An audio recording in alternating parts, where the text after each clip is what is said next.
J'ai toujours tout assumé, même les rubriques, voilà, un peu sexy, un peu trash ou ce que tu veux. Ça faisait partie d'une autre époque. Ça m'a permis d'accéder à des choses, mine de rien. Ça m'a fait connaître. Il y a aucune raison de les regretter.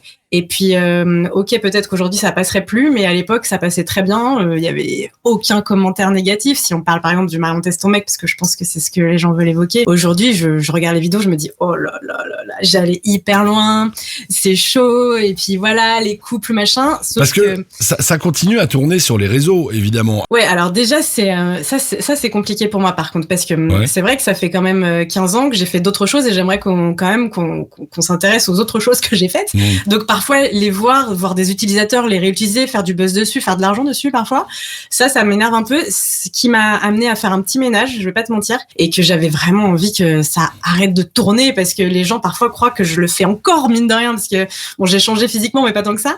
Je rentrais vraiment dans un personnage, c'est vrai que c'est pas forcément moi, hein. Je suis pas très entreprenante comme ça dans la vie, etc. Mais du coup, c'était un vrai rôle que j'adorais incarner. Faut rappeler que t'étais pas la première à faire ce rôle-là dans l'émission, hein. Ah, et puis pas la dernière, hein. C'est-à-dire que le test ton mec a existé avant moi, et il a existé après moi. Et non, j'ai jamais eu de difficultés.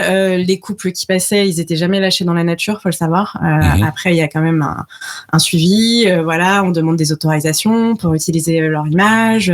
On essaie souvent, mine de rien, de rabibocher un peu, enfin de les rabibocher si le mec est pas allé trop loin. Enfin voilà, il y avait des choses qui se passaient. C'était pas juste comme ça. On casse un couple et ciao, merci, au revoir. Puis tu sais, par exemple, il y en a, ils passaient, la nana nous disait bon, il m'a déjà trompé 3 fois. On savait très bien que le mec allait sauter pieds joints. On savait très bien que de toute façon, limite, elle était rodée. Bon voilà, tu vois, on prenait pas non plus n'importe qui. S'il y avait des gens un peu fragiles et tout, on les prenait pas. On faisait très attention. Donc il y avait des trucs tellement énormes que est-ce que les gens se demandaient pas si c'était pas fake, en fait, justement. Ça c'est une vraie question. Est-ce qu'il y avait des fakes ou pas?